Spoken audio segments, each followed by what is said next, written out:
Welcome. We're going to go ahead and get started here. For those of you who I've not had the opportunity to meet yet, my name is Thomas Perrin, and I'm Director of Public Affairs at the James Madison Institute, and I'll be hosting this session today. This is strategy session number 7, and we're going to be talking about the importance of a good quality early education. We have excellent moderator and panelists. Our moderator is going to be Rees. She's the Senior Vice President of Strategic Initiatives at the Knowledge Universal Education. Panelists include DuFaux, Director of Operations at Knowledge Learning Corporation here in Florida. Shan Goff, Executive Director of the Early Learning Florida Department of Education. And Susan Landry, Professor at the University of Texas's Health Science Center. So with that, I'm going to go ahead and turn it over to Nina and let her take over.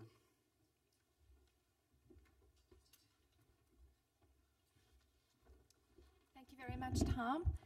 It is a real pleasure to be here with you today, and I can think of no better place to be hosting this panel than in the state of Florida because of the great work that has already happened on the voluntary pre-K program in this state. So let's see. I'm just going to offer you a quick overview of the lay of the land on the pre-K front and then turn it over to our panel of experts to talk a little bit more about their experiences in this field.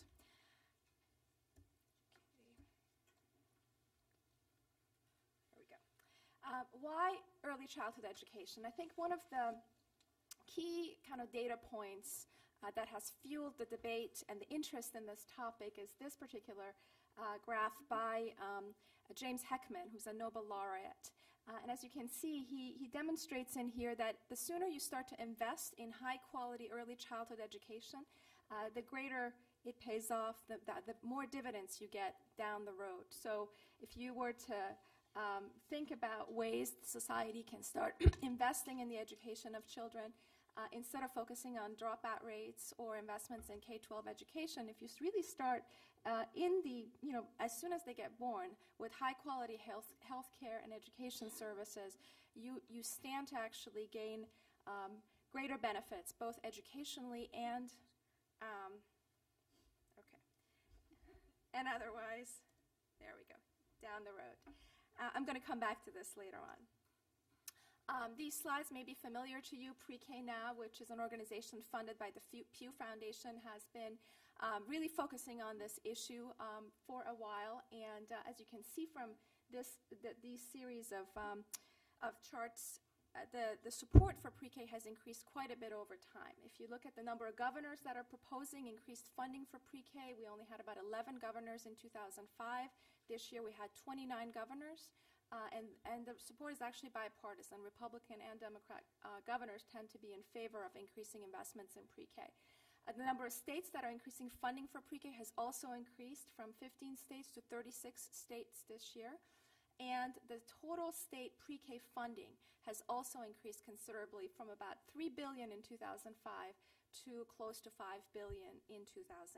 And hopefully that number is not going to plateau too much with the downturn in the economy and so forth.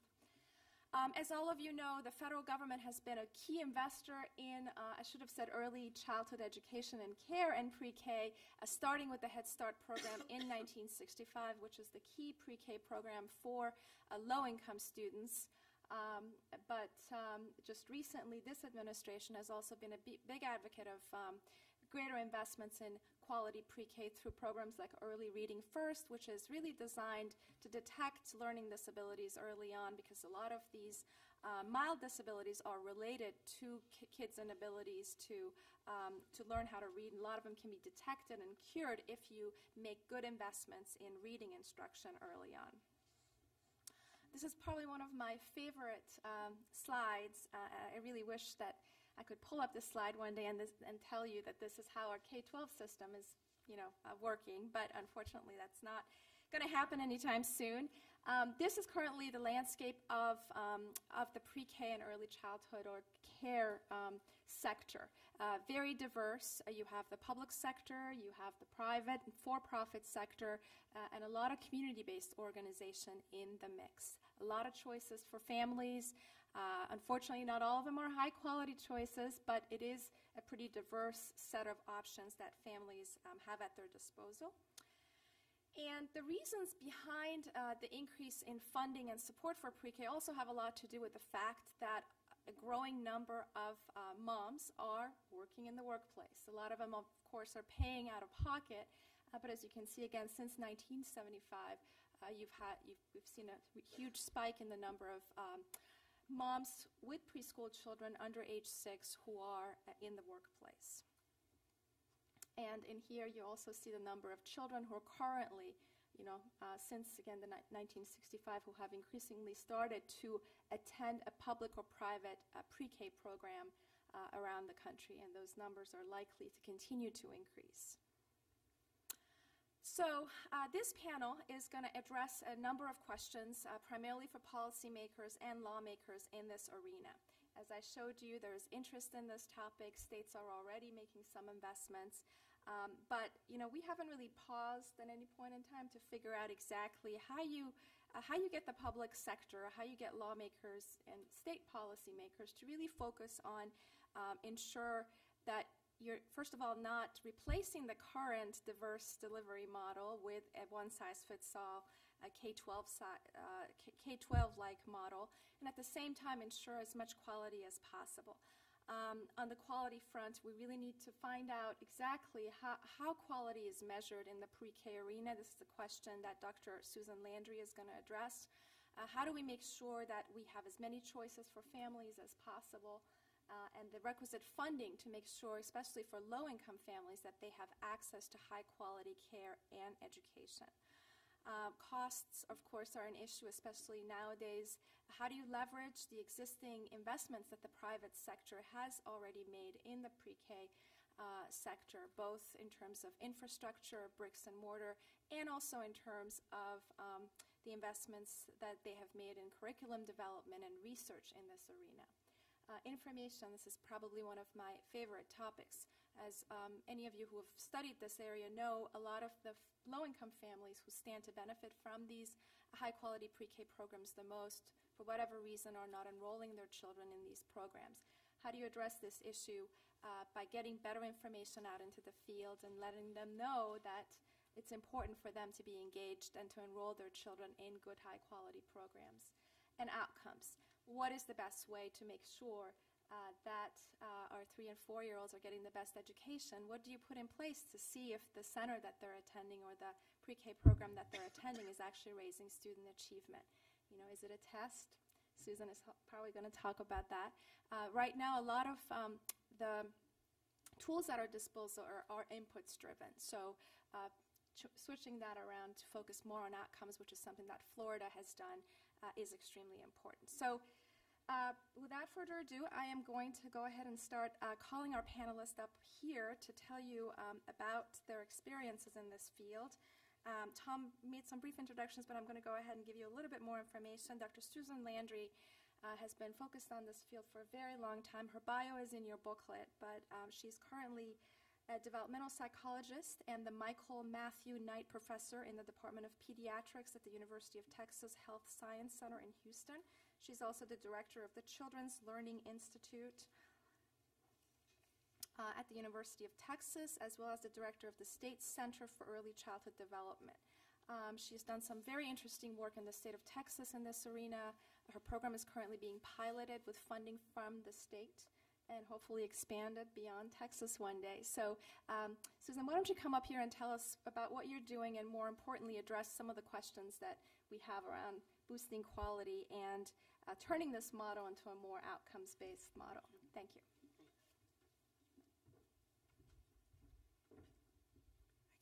I guess somebody will tell me when to start. Yes. Winding down. Yes,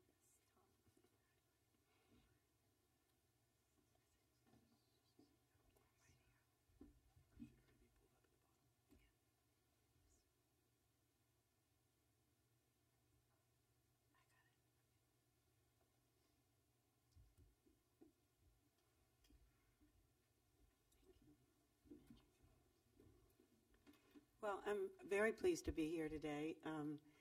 Usually my voice is about an octave higher, so excuse the croakiness. I am going to talk about a work in progress. It's not It's not a completed effort yet. Hopefully, it will keep growing and expanding, but we've made quite a bit of headway, as I think you'll see in a minute. The program I'm going to describe is called the Texas Early Education Model, or Team School Readiness. And it's attached to a certification system, and that's the quality piece. How's that? That's the quality piece that helps us know in Texas who's actually getting the job done. By getting the job done, I mean getting pre-K children into kindergarten with reading and social outcomes at age level. So we have a system that looks at both the pre-K side of things as well as links those quality indicators to the kindergarten, early kindergarten state assessments. I think all of you know, but I'll just very quickly go over it. We know a lot more now about what should be focused on in pre-K environments to get children a solid foundation so they can start kindergarten ready to succeed, particularly ready to do learn to read and to do math, early math, science, etc. I participated in the early National Literacy Panel report, which will be coming out any minute now after 5+ years of effort. And it clearly, after looking at all the research since the 20s, demonstrates that there's 3 critical things that children prior to kindergarten need good exposure to. And that's language-rich activities, phonological awareness, and print knowledge. Language is both vocabulary as well as composite language, syntax, pragmatics, etc. So it's not just learning more words. Those are the 3 unique predictors of reading success that will be reported in this report. So the arguments about should we have cognitive readiness as part of our early childhood programs, will it compromise social-emotional development, need to be put to bed because the 2 together are possible, and without both of them, either one of the other will be compromised. And I'll talk about some data that demonstrates that cognitive readiness that's rigorous but playful in these settings actually promotes social competence in kindergarten. So we were named the State Center by Rick Perry. We were actually named the Circle Center by Laura Bush when she was First Lady of Texas. And so we've been given the job in the state of developing programs in early childhood to enhance school readiness, training, and oversight and evaluation. We are in a state that's growing in their child population with a lot of poverty. We have about 30% children meeting poverty guidelines, and in 2040, our school enrollment will double. We are quite different from Florida in that our early childhood programs have been mostly state funded. We have quite a bit of state pre-K money. Every biennium there's close to 200 million state dollars that go into public school pre-K, along with the Title I and other funds. And the programs are targeted for low income. We are not a state yet that's serving all income levels in the pre-K years. Head Start, of course, is another big program in the state, and to a much less extent, the child care participates in school readiness. That is what we're trying to change. So we are moving towards a mixed delivery model, having not had that as the way we do business. In 2003, the legislators passed a bill, and then again in 2005, that said to me and my center, let's see if you can't get the school districts to play nicely with private and for-profit and not-for-profit child care and Head Start, so that we begin to demonstrate a model that brings all the service delivery programs together, giving parents more choice. However, the second part of that mandate, which I thought was very wise, but particularly challenging, was find a model that gets all of those programs doing it at high quality standards in ways that get low-income children into kindergarten ready. So in our state, there was quite a bit of disparity between these programs in how they did pre-K. And so after a lot of intensive work with large federal competitive grants from the Institute of Educational Science, the National Institute of Health, NIH, we were able to bring in funding to experimentally test out a model. Let me keep going. I'll go into that model in just a minute. Let me back up to these slides.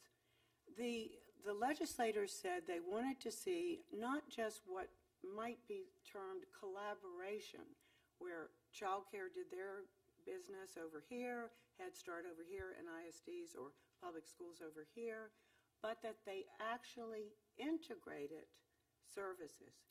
Integration of services could be that they develop common standards, use the same curriculum, but more importantly, the state was willing to have state school dollars drawn down for a teacher, four-year degree teacher, to be put in a private child care facility or a Head Start facility, so that we could raise the level of training in the subsidized child care facilities by putting four-year degree teachers that were paid for by the state.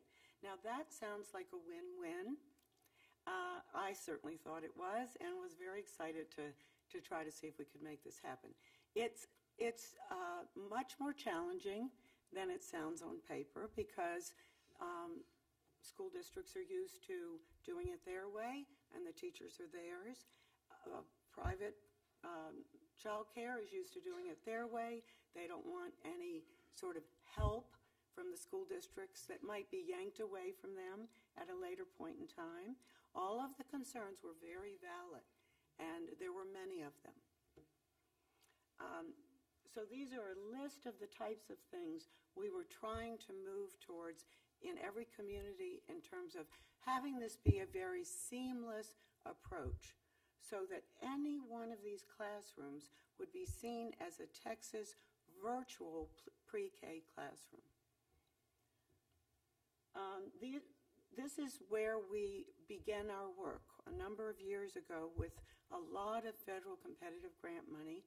We went out and tested out what would it take to get classrooms across all these types of programs, getting children at age level by kindergarten. And we tested a model out in Miami with child care programs, Prince George County outside of D.C., Ohio in the Columbus area, and Corpus Christi.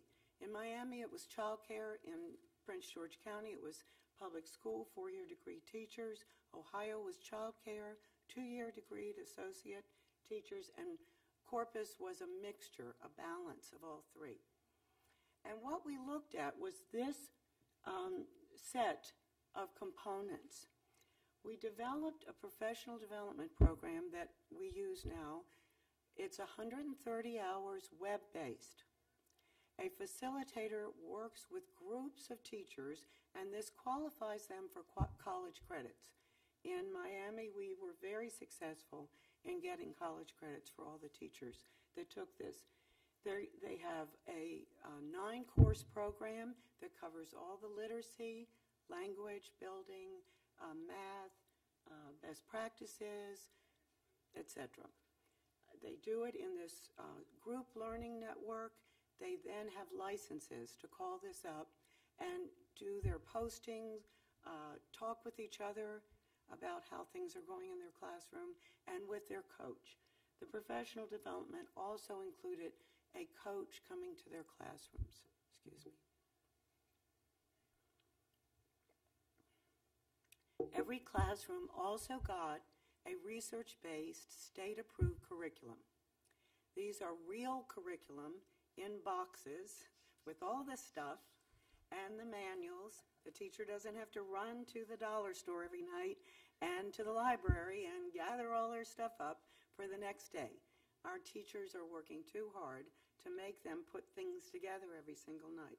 And there are plenty of good curriculum out there. We felt it needed to be invested in. You'll see that this program is all about intellectual property for the classroom. All of the money goes into the classroom. The final piece of the circle is the progress monitoring system that gives the teacher feedback about how to group children for language literacy and math, what to do with them next. It actually tells her what activities are appropriate for which children. It's on a PDA, you see it over here, and it has vocabulary, phonological awareness, print knowledge, brief assessments. The teacher is trained to do them individually. It now will have math, and it has early writing and social emotional. Every time the teacher finishes doing her children, she syncs it in the computer and gets a detailed report of growth trajectories, groupings, and activities that are appropriate for which groups of children. So this is the model that was tested, and what we found across all 4 states was we could, with the most intense model or set of components, all of that together gave us the best results, and we got comparable gains in Miami in child care as Prince George County with 4-year degree teachers, Ohio, and Texas. Not that the children all started out exactly the same or ended the same, but the amount of growth for the teachers' instructional behaviors, which we rated observationally, and the children's gains in standardized assessments of language and literacy were comparable. There were no site effects or state effects. So that's the model we took back to Texas for the state team program. It basically is based on being very responsive to children's needs, interest. The byline is it's got to be planful, purposeful, but playful. This is not rote, drill and kill. It's very engaging, and teachers are really trained to make it as playful and engaging as it possibly can be. We're looking at the whole child, not just their cognitive development. We're using research-based component, progress monitoring, and very intensive professional development. What we have found is our public school teachers in pre-K often don't have the background that's appropriate for working with 3- and 4-year-old children. And so they're in need of good professional development, just as Head Start and child care staff. This is the PDA, and it's in English and Spanish. Teachers, if they have a bilingual program, they can do it in both languages with the child. I've talked a little bit about this, where they get their individual assessments, a class summary, they can group their children, and then they have recommendations, and they have an activities curriculum manual that's linked to this. Now, they all have additional curriculum that's not linked to this. The hope is they can generalize if they're given a set of activities to then go to their own curriculums and expand on that. These are the teacher's responsibilities. She really is asked ahead of time to sign an MOU and agree to carry out, because she's getting a lot of state resources. We ask for the directors, principals, and teachers to sign on the bottom line before they start this program to agree to do these things. She gets 2 days of training. That's a workshop type approach. Then the web-based with her license. She has training on how to do the assessments. That's the M-Class Circle. And she has ongoing mentoring. These are the different courses in the professional development web-based program. So it's pretty comprehensive, and we're always adding to it. Right now we're developing a separate standalone course on English as second language learners. These are some of the results. We did a random design evaluation. After doing this in 4 states, we went into 15 communities in Texas and randomly assigned half of the classrooms to get it, the program team, and half not. Random assignment balanced by child care, public school, Head Start. The second red bar, if I was over there, I could make this a little easier on you, but let's walk through it. The second red bar is the first year's children prior to getting the team program. It's all the kids. I'm sorry, it's the kids that are about to go into team, they haven't yet. That's the amount of gain that they made in their vocabulary. But that's December, January, and they have been in school since August. It's just that the funding and the training and everything didn't get in place for pre-testing until mid-December. So they've been in school since August, using up resources. That's that group of kids. All the rest of the bars, the first red one and the next 2 blues, are the next year's students who are in team. The first red bar, same community, same teachers, same demographics, are the randomly selected children who got team, and it's the beginning of the year. They haven't had school yet. Look at the 2 red bars. 4+ months of school is the second bar without team. The first red bar is no school. They're pretty similar. That first red bar of children went on in the middle of the year to look like that first blue bar, and the final blue bar is their end of the year vocabulary. So I think what we have to watch out for all over the country, this is just a widespread dilemma. We cannot just have pre-K. Just having more pre-K, more longer days, more kids served, isn't going to do the job. The quality and the accountability and knowing we have the right resources in our teachers' hands is the critical thing. Otherwise, what's the point? If our children halfway into the school year don't look any different than they looked at the beginning of the school year, and this is not uncommon. The other thing that's so critical is that the low-income children from low-income families, are almost always about 8 to 9 months behind or more when they enter these pre-K programs. That means in a 9-month school year, the teacher has to help them make 2 months of gain for every month they're in the classroom. That's a daunting challenge. It's hard enough to make 1 month. So it's got to be rigorous, it's got to be targeted, it's got to be intentional, but it's got to be playful. And that can be done. We have information that it can be done. This just looks at dosage. The program takes 1.5 years, so that final bar are children in the teachers' classrooms who had the full program. I've got to back away from this, sorry.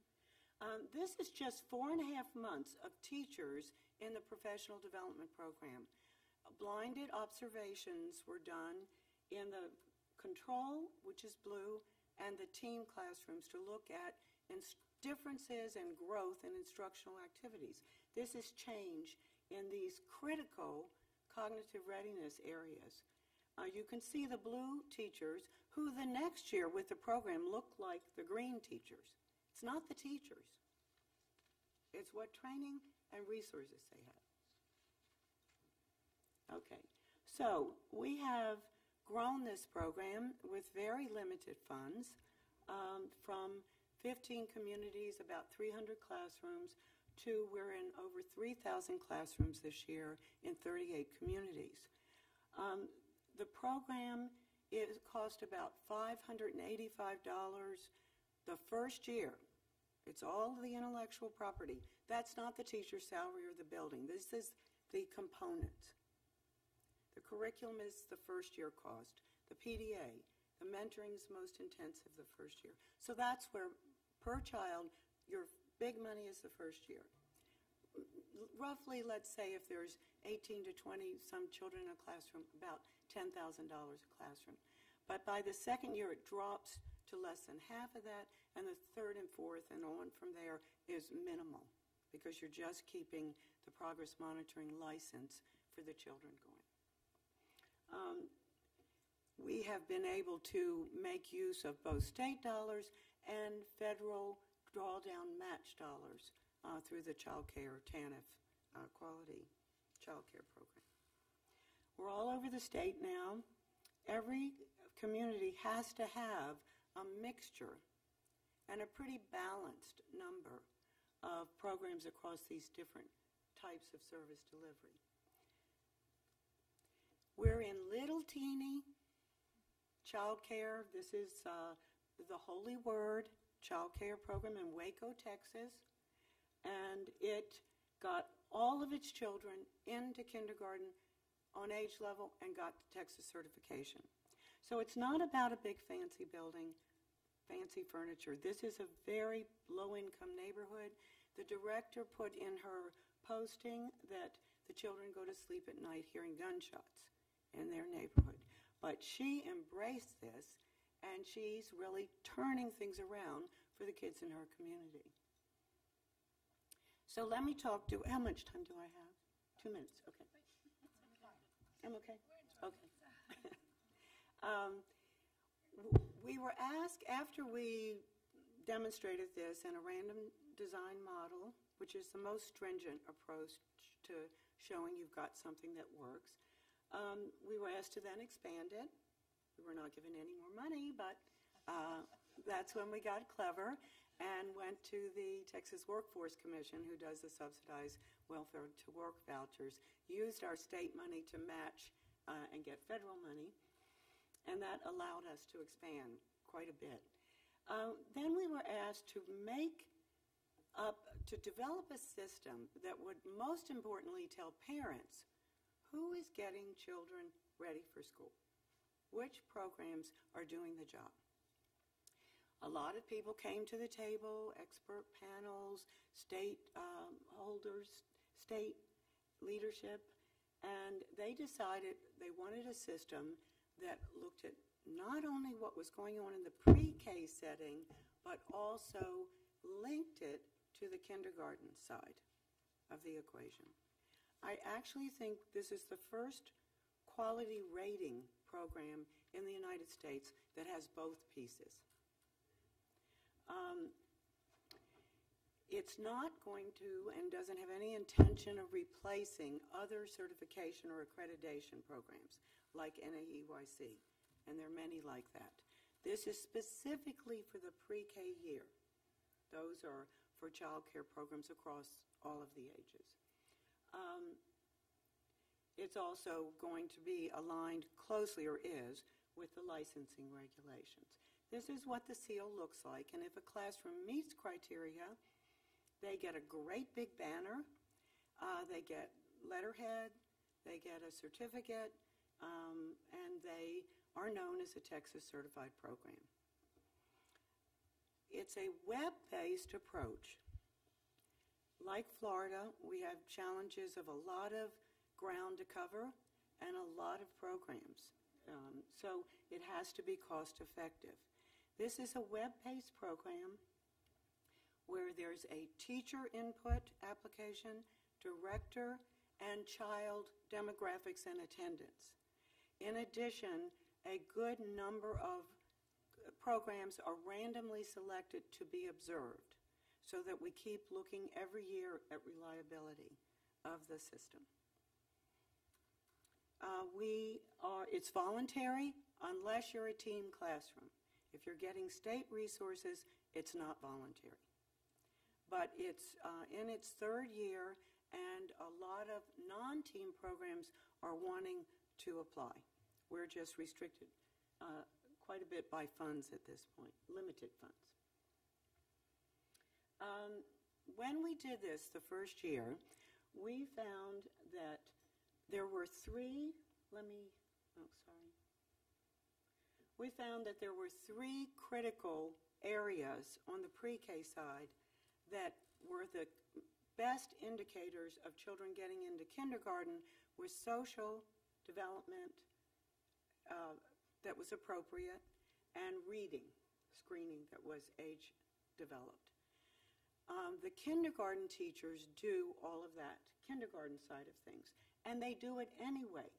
So we're not adding a testing system. We're linking to existing testing that's in place in the state. We're just developing a much better tracking system and linking of pre-K children, wherever they happen to be, to schools. We found that the teacher's professional development, her ability or knowledge about how to do intentional instruction in the pre-K classroom, and the extent to which she did language literacy. We don't show math showing up yet because we're not linking. We don't have a math screening yet in kindergarten to link to. I'm sure when we do, we'll see math pops up as a critical indicator. Those were the big areas, and early writing was a key predictor of kindergarten readiness. What we found was that our well-implemented team classrooms that are all poverty children were just as likely to get reading and social on age level in kindergarten as our middle and upper middle income childcare without team. So we see a closing of the gap before the gaps had a big chance to widen. So we have comparable early kindergarten readiness for these low-income children with this program. We also saw a nice balance of school districts, Head Start, and child care able to get certification. So it's not just one type of program over the others. Built into this system is the chance for programs, if they don't meet certification criteria, to get assistance. And we develop, and this is the work in progress part of this, a technical assistance program. We have a lot of information on the programs. We have a big group of field staff in all of the communities and the regions, so we can give them clear information about where they need more help, where they need to build stronger resources for their teachers to meet the criteria.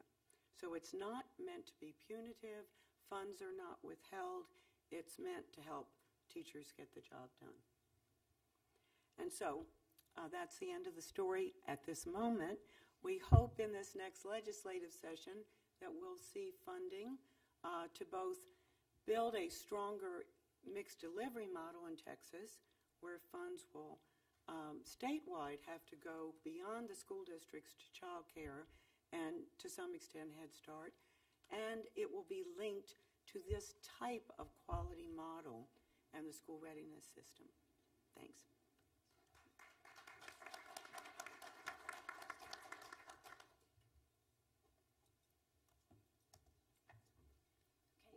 Our next speaker is Shan Goff from the Florida Department of Education.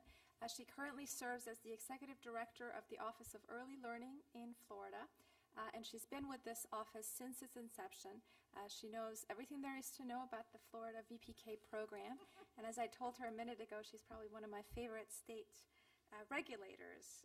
So without further ado, please join me in welcoming Shan Goff.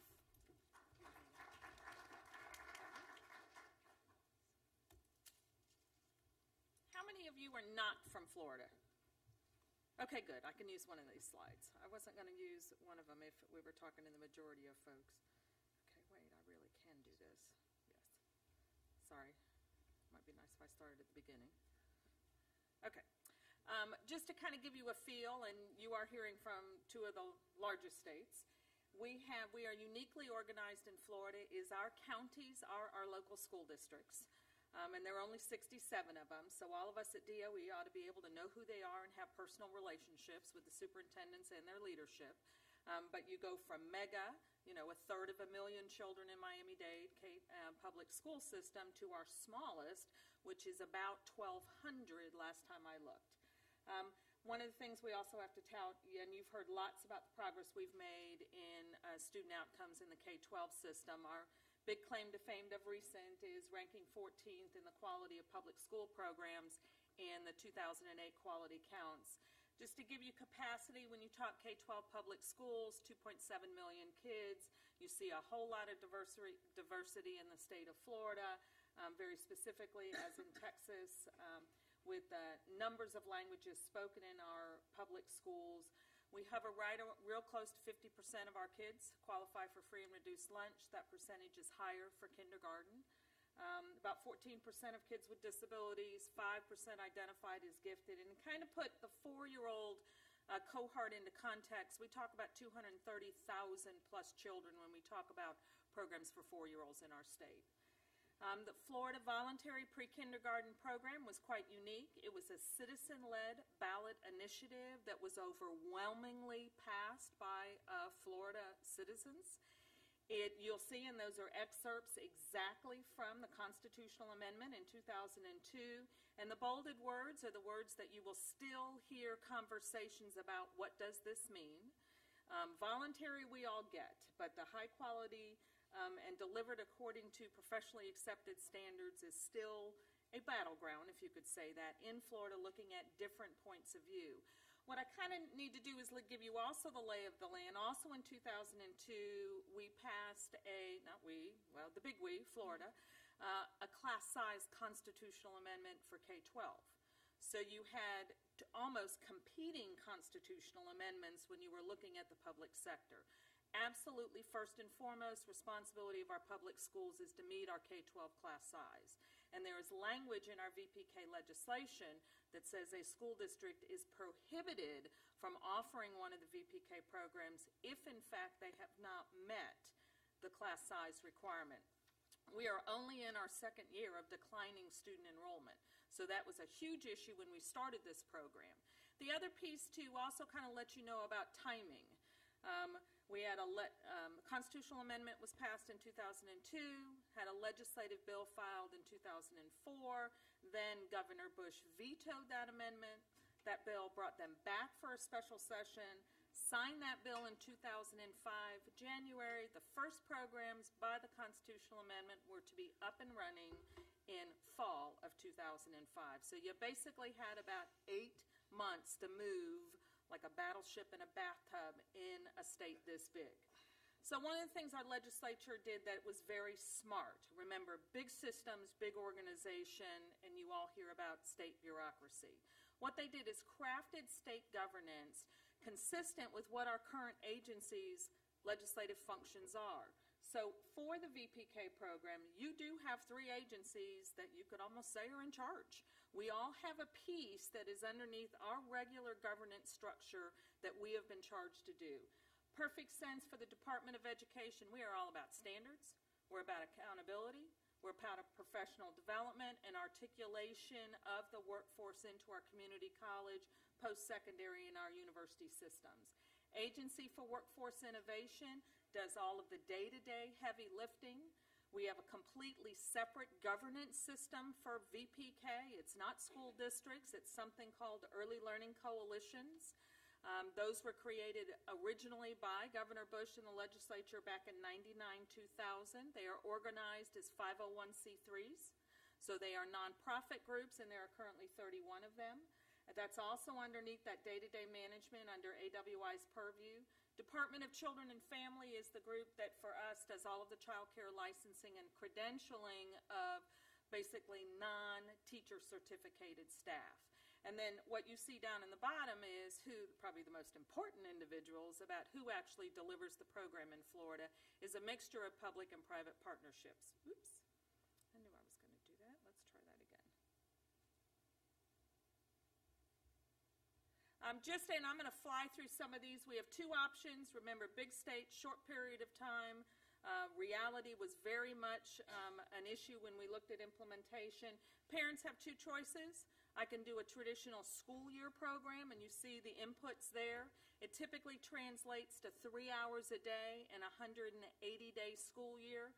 What you do need to recognize is the child care credential for that is a child development associate or higher. And again, only districts who meet their K-5, if they offer in an elementary school, class size reduction are allowed to offer that program. The second option, which is really our safety net, remembering it's a constitutional amendment, is a 300-hour summer program, which is challenging, but I would say public and private providers have both done a very admirable job about having a full 7 to 7.5 hour day that is playful, purposeful, and developmentally appropriate, but clearly has learning goals and objectives as basically its underlying purpose. There is a requirement there. The person have a Florida teaching certificate. You have a much smaller child ratio.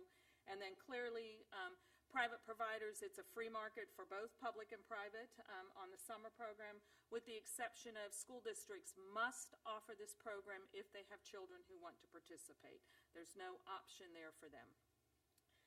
We are moving in. We're closing out our third year, getting ready for our fourth year in VPK. If you look down at the bottom, remember our cohort's about 231,000 children. In our school year VPK program alone, we served almost 127,000 children, which is 55% of all of our four-year-olds, and our summer program is underway as we speak. We think we'll get anywhere between 8,000 to 10,000 more kids during that. If you look at the percentage of providers, it is predominantly a private sector program. Remembering capacity issues, those people have been in business and taking care of our young children for a very long time. So you look at, once summer's done, we'll probably be real close to 81% private providers across the entire program, and looking at somewhere between 19 and 20% public. This pie chart kind of also gives you just a little different graphic representation. Overwhelming, as you saw, the number of our kids are in our school year program. And what's not listed here is faith-based providers are about 13.4% of our total VPK provider population when we look at this particular data piece. Part of what I was going to bring to the panel was to talk about some of the things, how we have applied when we talk about trying to find a simple metric. How do we measure progress? How do we measure outcomes? What is an accountability system? This is about $400 million appropriation for the VPK program annually in the state of Florida. So what we did is we looked at what was currently existing. And we've been screening all children in public kindergarten for many, many years. And for going into our 6th year, we have used uniform screening assessments across all of our public kindergarten programs. So when this legislation was written and passed, it required the Department of Education to go back and look at the kindergarten screening instruments to assure that they were aligned with the VPK standards. And what's missing here is a lot of the background about we have high-quality, nationally respected educational standards in VPK that are clearly aligned with our K-12 expectations. And we also have a whole series of professional development for our teachers, specifically targeting our school year teachers. One of the accountability indicators that gets the most press here is what we call the VPK provider kindergarten readiness rate, and it's exactly that. How well is a provider, public or private, getting VPK kids ready for kindergarten based upon our kindergarten screening? I should also mention too, that there is a parent satisfaction survey that the Agency for Workforce Innovation does annually, and parent satisfaction continues to be just incredible.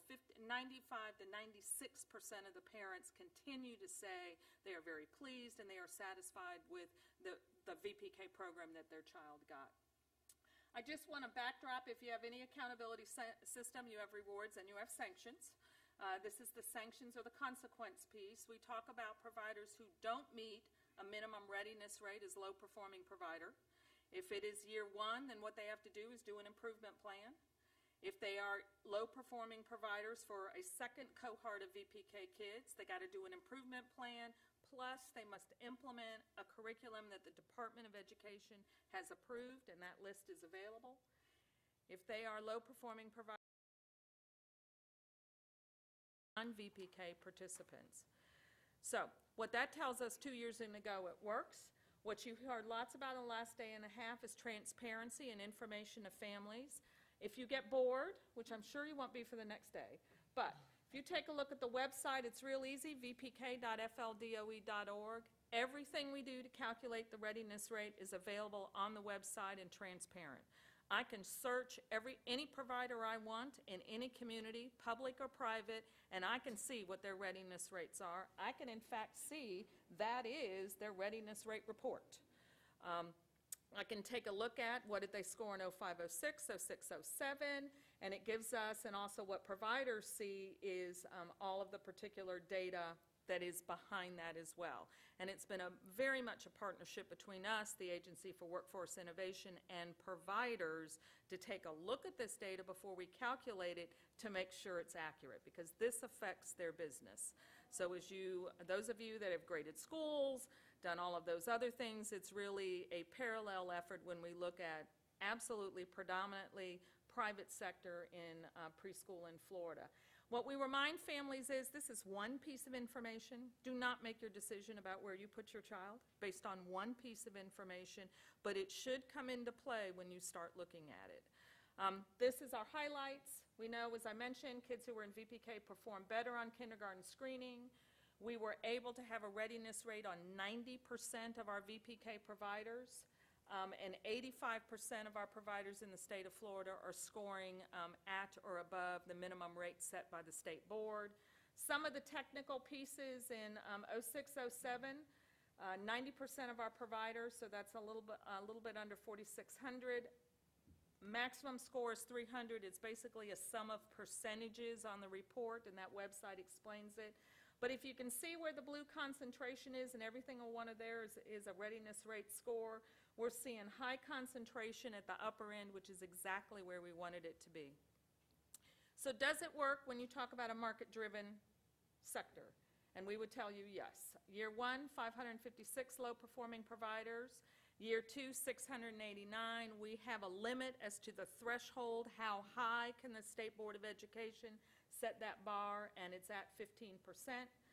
We had 529 low-performing providers in the first year. We now have identified 160 as low-performing providers for the second consecutive year. To take a look at that 556 cohort, where are they now? The good news is down at the bottom, 45% of them made the minimum readiness rate. So they improved based upon those measures, understanding they had different cohorts of children. We had 36 that didn't meet the inputs that we couldn't give them a rate. We're watching that, but 36 out of 556 is not bad. What we are finding it is not a good thing not to have a readiness rate if you want to provide VPK in the state of Florida. Parents ask, the community asks, they want to know what's wrong with you. And often there isn't anything wrong. You might not have enough kids, but we think that's also a good thing, and that's clearly consumer driven. 115 of them decided not to offer our program again, which we think is also very good news. If you're not going to do the business well, we don't want you taking the state dollar nor participating in that program. And then you see, and this actually should have said 160 are still our second-year low-performing providers. So, Nina, now you'll find out if what I said was true with an implementer of the program. Thank you, Shan.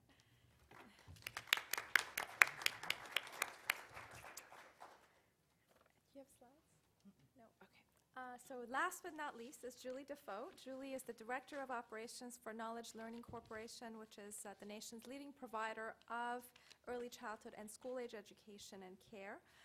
She has over 20 years of experience in this field, and she currently operates about 142 kinder care centers and knowledge beginning centers in the southeastern region of the United States.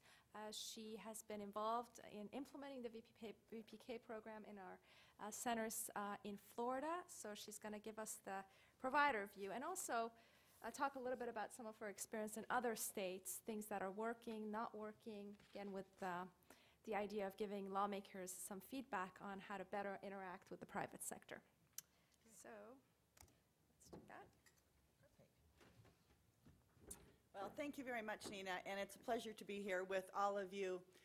In my experiences with Knowledge Learning Corporation, I get to hear the good, the bad, and the ugly about what's happening with pre-K programs and early education as a whole.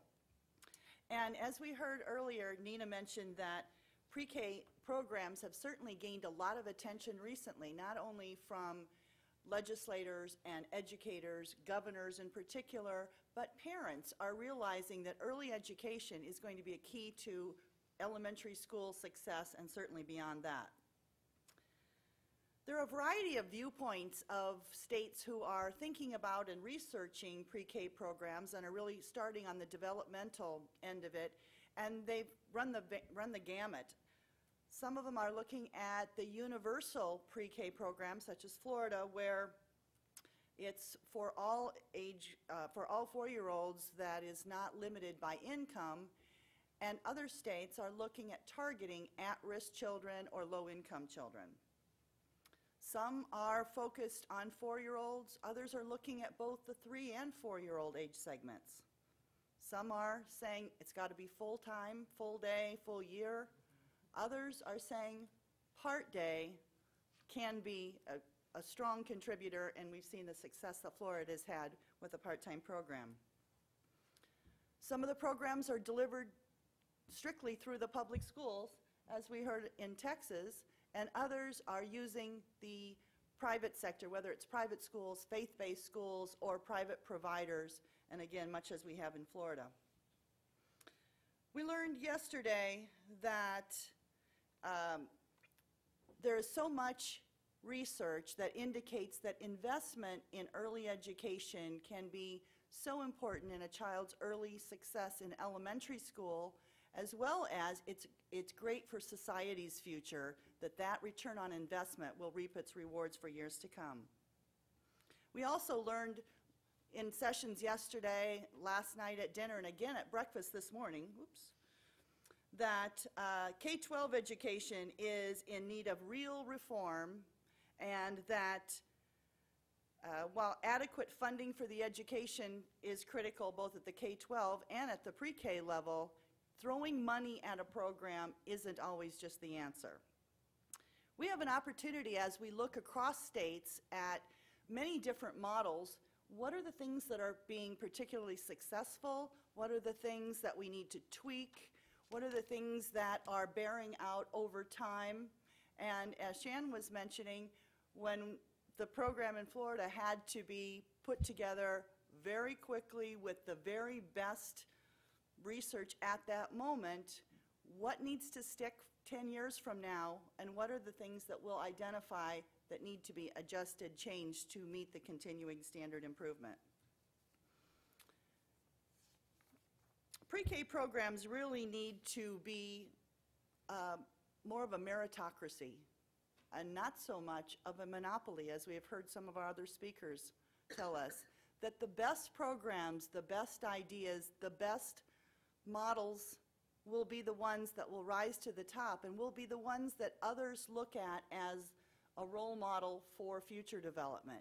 That meritocracy also works in the deliverers of current programs, and as Shan was mentioning with the readiness rates in Florida, those who have great VPK programs in the private sector or in the public schools, and their readiness rate is closer to that 300 level, that is great for parents to know that they are providing a consistent and well-developed VPK program at that provider, and it's one of the elements that parents are thinking about as they determine where they should place their child for future VPK. There are lots of different challenges as we look at pre-K programs across the United States, but as I've heard from my counterparts in the private sector across the country, there are 3 or 4 things that are really critical for the private provider to look at and to be able to discuss with legislators and those who are looking at developing or tweaking their pre-K programs. One of the first ones is that the programs should offer parent choice. Parents want to know not only where they're having their child in their earliest education, but that pre-K year, as important as we all believe that it is, parents want to be involved in where that pre-K program is happening. We all agree that adding a grade to the public schools is probably not the answer. We don't need to take it down one more level. And we know that parents, at least in the Florida parent surveys, have said 95 to 96% of the parents are satisfied with the program. A lot of that is because they chose their program. They said at the outset, I choose you. I have toured centers. I have looked at the school year and the summer program. I've determined what's best for my family needs, for my child's needs. I've seen the fit that is right. I chose you. It's no wonder to me that we have a great parent survey result. Also, with large states, large pre-K programs, capacity does become a problem if we put this whole burden on the public schools.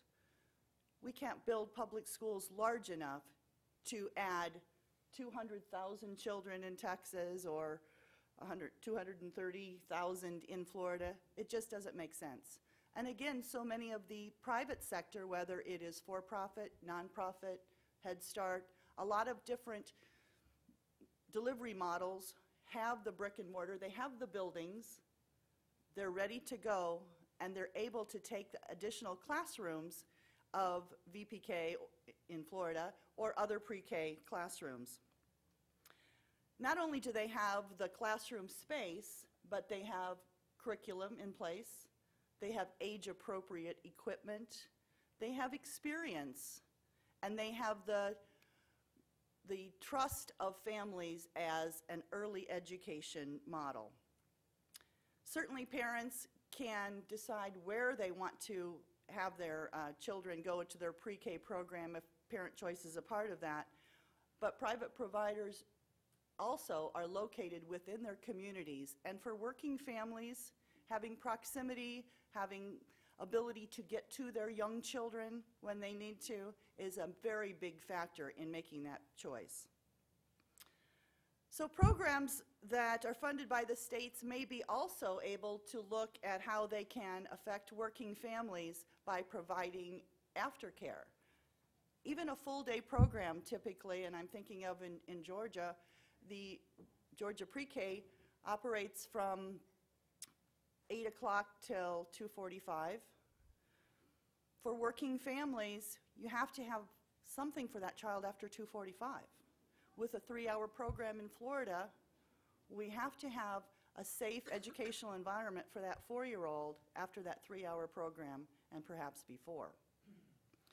So again, the early education providers have those models already in place to be able to handle a longer period of day, and the parent isn't having to worry about transportation or concerns about inconsistencies in their child's day. The continuity of care is also very important for parents, and if we think about the education of children, it isn't just about the pre-K year, it's the 0 to 5 is early education. They're learning from birth, and the pre-K year is the culmination of that early care, of that early education before they go to kindergarten. The pre-K setting also, the preschool setting also adds the element of licensing oversight, making sure that all of the things, the safety, security of children is a critically important part of that pre-K year. Some state programs are very difficult for private providers to work within the context. Specific curriculum is required by some state programs using a curriculum other than what that private provider normally would use. They mandate one that is determined by the state. Some require additional equipment to be purchased, a provider match, teacher pay commensurate with a public school along with benefits, making an allowance for substitute teachers. That may not fit into that private provider's business model. And in one state that I can think of, it costs the provider about $30,000 over and above what they were reimbursed by the state to operate one classroom. So for that private provider, they really have to stop and think about whether this makes sense for them as a business to be able to participate in that state's pre-K program. Another critical factor in pre-K models is that teacher education requirements vary dramatically across the states. And we know that high quality is critical to the success and the return on investment of the pre-K programs. And we also know that the teacher, the BA degree or the certification is part of the discussion every time pre-K comes up. Teacher salaries are certainly one of the biggest components of the cost of the pre-K program. And policymakers face a really difficult task when they're setting the qualification standards and then have to sell that to private providers saying that you're going to be the delivery model, and by the way, here's the cost that you need to absorb, because as a state-funded program, you may or may not be able to pass along additional costs to the families. So the high-quality classrooms may lead to the desired child outcomes, but it may be absolutely prohibitive to even participate in the program. There have been several articles published, one of them in Child Development in the spring of 2007, where 7 major studies of early care and education were used to predict classroom quality and children's academic outcomes, and I'm reading from this article, from the educational attainment and major of teachers of 4-year-olds. The findings were that the policies focusing solely on increasing teachers' educations will not suffice for improving classroom quality or maximizing children's academic gains. Diane Early from the University of North Carolina at Chapel Hill said there is no clear pattern showing a relationship between a 4-year degree and positive outcomes for children. Robert Pianta, a professor from the University of Virginia, said, even when all teachers have a BA degree, as they do in K-12, kids' learning and the nature and quality of experiences in classrooms vary incredibly. And we all know that it isn't just the degree, it's the teacher, it's the classroom, it's the environment, it's the fit, it's the choice. Specialized teacher training is incredibly important for success at the pre-K level. And specialized teacher training, professional development, training in child development, literacy, early education, but it's just about the mandating of the BA degree and the P through 3 certification that can make it additionally challenging. Again, in the state of Georgia, the state reimburses at a higher rate depending upon that education credential. A Georgia state certified teacher, the provider is required to pay them at a certain level, but they are reimbursed from the state at a higher level as well. A 4-year degreed teacher is reimbursed at a lower level, and an associate's degreed teacher lower than that. So that there is some play in there. If you have a higher degreed teacher, you know that you're going to have a higher reimbursement rate, and it may fit better within the business plan of a private provider. And of course, the other big topic of discussion when pre-K programs are on the horizon by legislators and educators is funding. And we know we can't just throw money at pre-K programs and expect them to ensure academic outcomes. It just doesn't work that way. But we need to be thoughtful, and we need to be looking at long-term objectives. One of the speakers yesterday was referring to Oklahoma's pre-K program that has been going on for at least 10 years, and they meet all 10 of the quality components for quality in a pre-K program done by NEAR. But yet, the outcomes, they have shown little improvement over the 10 years of the program in place. So even when all of the funding, the full day, the meals provided, the certified teacher, they haven't seen the improvements that they were hoping for. Some states have had smaller investments. Tennessee, for instance, started off their pre-K program with about between $25 and $50 million aimed at at-risk children, hoping that they would really be able to target the achievement gap that was necessary for some of those children. It was intended that they were going to increase that amount for their pre-K program very recently, but due to some budget constraints, they've had to pull that back, and it'll probably be over time. They still want to improve it, but not as quickly as they'd hoped. Other states, such as Florida, rolled out the voluntary pre-K to all 4-year-olds, no matter what the income level, with an right off the top 387, is that right, Shan? 387 million right out of the box. That was a lot of money right away, and yet it's a part-time program, so it's smaller number of children, longer day, larger number of children, shorter day. There are probably advantages and disadvantages to both, and time will tell, and we'll learn from one another. The accountability for the programs and the outcomes also has a cost, and those measurements really are important. But the high-quality curriculum, all of the components that go into it, the parent choice are the things that are going to help us ensure that our pre-K programs in Florida, in Texas, and in states across the nation are really going to help prepare our children for kindergarten and beyond. Thank you.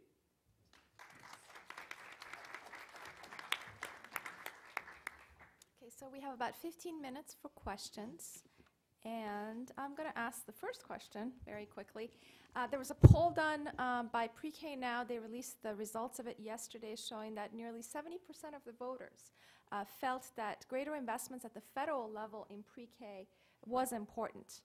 The same voters, when told how much it would cost, out of the 70%, about 64% of those voters also felt that it was still important despite all the costs that would go into it. So, as you know, Senator Obama has been talking a lot about universal pre-K. Next week, Congressman Hirono is going to be marking up legislation to create an incentive program to get more states to embrace the pre-K notion. And I just wanted to get the panelists' thoughts on what the proper federal role should be in this area. And because a lot of the discussions at the federal level, especially with the Hirono legislation, is focused on mandating or moving towards that BA degree, what can we do to better inform people in Washington and elsewhere that that BA degree is not necessarily the best proxy for quality? So if you guys want to, I know that you're dealing with this issue. Shan, do you want to jump in? Wouldn't you love to go first? Okay, let's see. Just address the key point. What should the federal government do to help? Well, So. is this one? No. Do you want me to? I think, well, it's interesting because just yesterday we were talking about how do we get more high-level child care programs, for-profit child care programs, into the mixed delivery system of delivering state pre-K, because right now the reimbursement rate is so low in our state that they cannot afford to serve the low-income children. And so the programs of lower quality are typically serving the low-income children. And we've had absolutely no success in our state, for many reasons, to get the reimbursement rate raised for the child care centers. And that seems to be now something we need to target at the federal level. Some way to shift that, and I'm not sure what that would look like, but I see the federal level coming into play in terms of the dollars that come down to states for child care, welfare to work, TANF programs. The four-year degree and the universal, I guess being in a very large state with a lot of low-income children, and this is I'm speaking personally, I'm not speaking for people in the state. I want to get pre-K right for the low-income children before I want to see it expand for all income. I know that's where our greatest risk is for children getting into school and not being able to succeed. I don't ever see a day where we'll have adequate funds to do it right, to put the right training, the right resources in place for all of the income levels in this big state that I come from. So I'd rather keep the focus on getting the quality improved. Now, I don't believe that it has to be a four-year degree. I think we have a lot of growing evidence that with the right training, targeted, focused training, we can get very qualified teachers in the pre-K environment. Is more education better for teachers in general? Yes. I'm all for more education, but I'd rather see us target a 2-year professional degree that's very focused on what teachers need to carry out the job in the early childhood period than to say a general 4-year degree is what's required.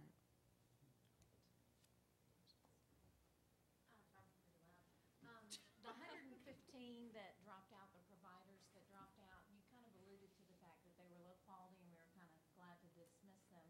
Do you have any data on why they did drop the program? Susan, can you also tell us who you're with? Considerations by chance? And it's Susan Paragus from the Council of 100 from Florida, who in a former life actually was the agency director for one of our sister agencies in VPK, the Agency for Workforce Innovation. Susan asked about what kind of data did we have about those 125 providers that dropped off the first year, and we don't have much. It's a mixture of public and private, and that would be a very good question to kind of ask them, gee, why did you get out of the program? What we really only have had to date is more anecdotal information, and some of it was, unfortunately, providers not having a clue, the small number of providers, that they were being looked at, nor measured, nor what this activity was. And that's a very good point. One of the pieces we do need to go is go back and see, is there a specific reason other than the readiness rate?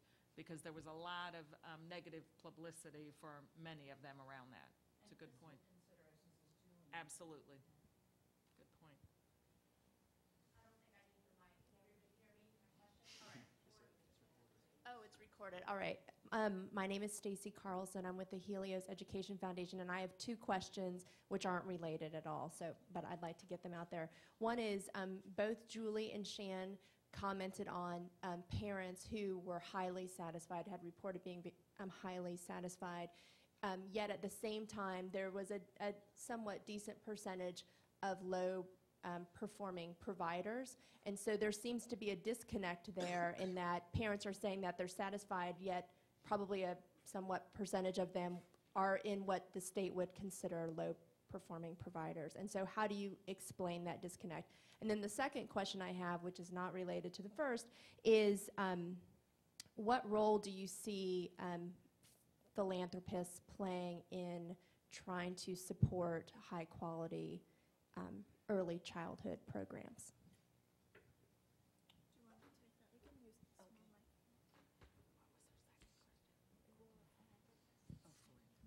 And I will address the question about the parent surveys.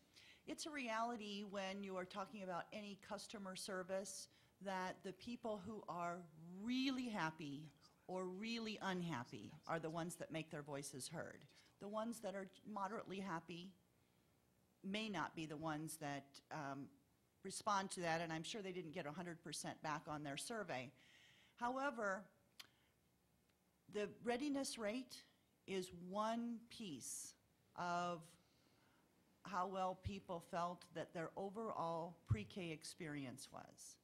And the socialization, the problem solving, the interaction and trust of the teacher and the provider as a whole are also contributing factors, not just the readiness rate of that provider. They know all the elements that can go into that, and it's a snapshot in time. They may have felt that their child got a wonderful early education, whether or not that was reflected in the readiness rate. And I might take a shot at the second piece and then ask Susan if she wants to chime in. When you talk about the role of philanthropists or others in improving the program, we all are looking at doing more, better, faster with less. And I think some of the pieces about being able to help sponsor some of the wider research that truly isn't being completely funded by the federal government. What are the other states doing combination-wise? What's really working given what kind of factors can always help us?